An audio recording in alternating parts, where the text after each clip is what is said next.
And now Pike brings Falcon Crest in.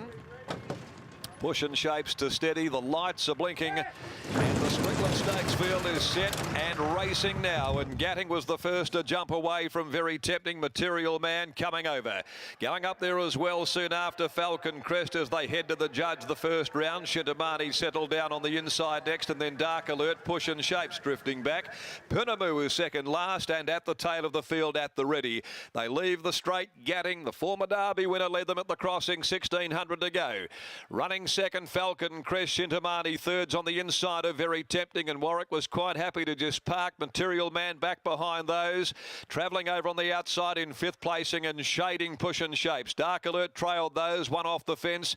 At the ready is second last on the inside of Punamu. Turning into the back now, and as they head by the 1300, the leader in the Strickland Stakes is Gatting a half a length. Falcon Crest up there, no speed. Shintamani ripping and tearing down on the inside, thrusting ahead around now, and Falcon Crest given a bit of leather, races up for Pike and takes over. So Falcon Crest now in control of the speed. Gatting wanted to walk them, Pike didn't want to do that, and now he's got a bit more speed on. Very Tempting next, and there goes Warwick. She takes off with the fave Material Man and has zipped around the outside very quickly. Pateman tried to go with her with Gatting, and said she'd found herself three deep now here on the odds-on favourite. Shintamani fourth inside Very Tempting, a length away. Dark Alert, Pushing Shapes down on the rail, and Punamu's about to take off three deep and follow Very Tempting to the home corner. Back last of all is at the ready in the Strickland.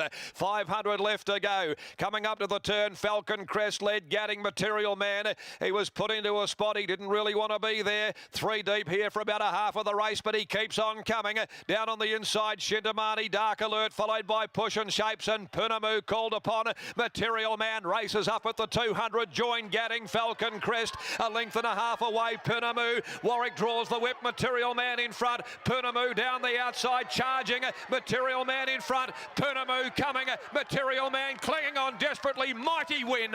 Grand victory. Material Man again defeats Punamu. Down the outside at the ready late.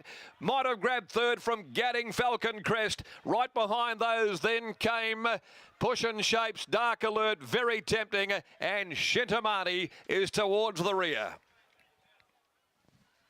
Number two, Material Man. Cut from great cloth he is. $1.50, $1.04. A double for Lucy Warwick. And a grand win. Tried to make that move, and Mitch Pateman decided that if she was going to win the race, she'd have to really, really earn it. Gatting was one off, holding Material Man three deep from about the 900 or inside that point. And he had to work around them there, a fair way from the judge, but he's done it again, and he becomes the first horse to win the Belmont Sprint, the Hyperion and the Strickland since the series' inception back in 2011. And what a grand fighting victory it has been by the son of Vital Equine. Number two, he justifies the shorts, $1.50, $1.04. He beats Punamu. It's been a great rivalry through this season. Punamu, he's had a kill over Material Man, but the scales are starting to weigh more and more in the favour of Material Man as the season's unfolded. Punamu, Patrick Carberry second home, and waiting for third to be declared. Down the outside, at the ready, came with a run late and had joined Gatting and also Falcon Crest. The winner is raced by Michael and Jill McDermott, bred by Mike McDermott. What a great story it has been. By Vital Equine out of Delirio. That's 14 now out of 23. He adds another Group 3 to his tally. Justin Warwick prepares, and ridden by Lucy Warwick. He said a long time ago that he could well be the best that he's had, and he could well be on his way to doing that. Second, Punamu, by authorised out of Tangawai, Alan Matthews, Patrick Carberry. And still waiting on third there to be declared. They haven't at this stage declared third and fourth placings. Begda differs out of race 7, so's 11 Cubit and Cundy, 2 and 11 in the Inglis Bloodstock leading trainer handicap at 4.15. Whilst we wait for the milers, let's go straight to the yard. And no doubt a very proud Justin Warwick waits down there here with connections as Lucy comes back. She's kicked home a double today and had to do it the hard way on this very, very good galloper, Material Man, Gareth. And indeed, Darren, that was an entertaining race in the end. It didn't work out to plan. We thought Material Man might be able to lead here. Gatting took up the running, and then Lucy had to make her move a long way from home. And Justin, I think that's the best performance I've seen your horse deliver, and he's delivered a few mighty performances. Yeah, we sort of had one of those runs that, like we had a fair few things go our way, and Lucy had to go when she had to go. They were walking, but yeah, when you get 3 deep without cover from the 800 onwards, and your main danger is sort of stalking you, I thought, oh, he's going to get over us today. But yeah, he's a great horse going well, and everyone knows how good Poonamoo is. So it's we've had some good tussles along the way, and glad we had a head in front. What were you thinking at that half mile when all of that drama and everyone was chopping and changing?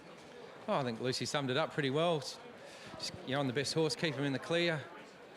Yeah, you're all right, you're wide, but you know that's better than being where you don't want to be. So you're on the best horse, keep him in the clear. If they get beat, there's not much more you can do. You've had a couple of great duels with Poonamoo. Did you think, oh, maybe at the furlong he's coming again? Yeah, I watched it up on the stand there, and I was sort of watching the TV and back, and I was thinking, no, we're going to get there just in time. Wouldn't have wanted to be much longer.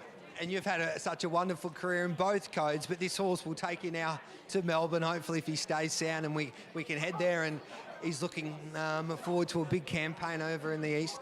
Yeah, well, he's taken us for a good ride, and we'll try and keep him in one piece and keep the ride going for as long as we can. Another great training performance. Well done. Yeah, he's a good horse. Thank you. There's Justin Warwick. Lucy Warwick. It'd be interesting to catch up with Lucy now with Brittany Taylor, because that was a funny old race, but I think she summed up that situation perfectly in the end. Yeah, thanks, Gareth. I'm really looking forward to getting to the thoughts of Lucy Warwick here. Let's start at the beginning. You jump out, and the insides jumped out a bit quicker than you, and you're looking to your left. What's the plan? Yeah, well, initially I just decided I would lead. I didn't really think that anyone else would really be able to lead us. He jumped so quick. He's in the Hyperion, and especially in the Cox Stake, Ted Van Hemps when he led. So I thought, oh, no worries, we'll just lead, and I had a look across for no hope of getting in. Got a beautiful spot, and then the speed was a bit topsy-turvy. I probably should have taken off 100 metres earlier to have saved us being 3 deep, but to the horse's credit and none of my riding ability, he went super, and he really proved what he can do. Oh, you must be so proud of the horse. When Mitch kicked up with you and forced you 3 deep, what was going through your mind? Oh, it's just typical racing, but I thought I knew I had the horse. Best spot for him to be. He's out of trouble. The only query I had was, am I really towing Pooh up into the race? But he held on just in the nick of time. It was a bit like Perth Cup all over again. But no, he's an amazing horse, and it's really great to see how tough he really is. And he showed how tough he was today. When you were in those concluding stages, you obviously knew Poonamoo was right there. Did you think that he would always have enough? Yes, he never gives up, ever. It's just whether or not Pooh was right today.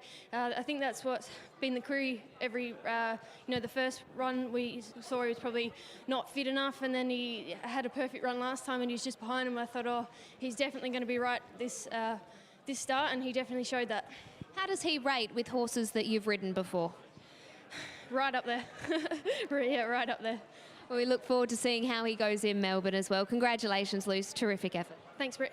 Yeah, great story this. Material Man, what a little champ he is, Brittany. He showed how big his heart is today. He had the fight, yeah, and the Warwicks, this is a ride that they are enjoying at the moment. Some great pictures there with the McDermotts and also Lucy and Justin Warwick. We're going to take a break here on Sky Thoroughbred Central. When we return, we'll have a look at these horses in the yard for race number 7.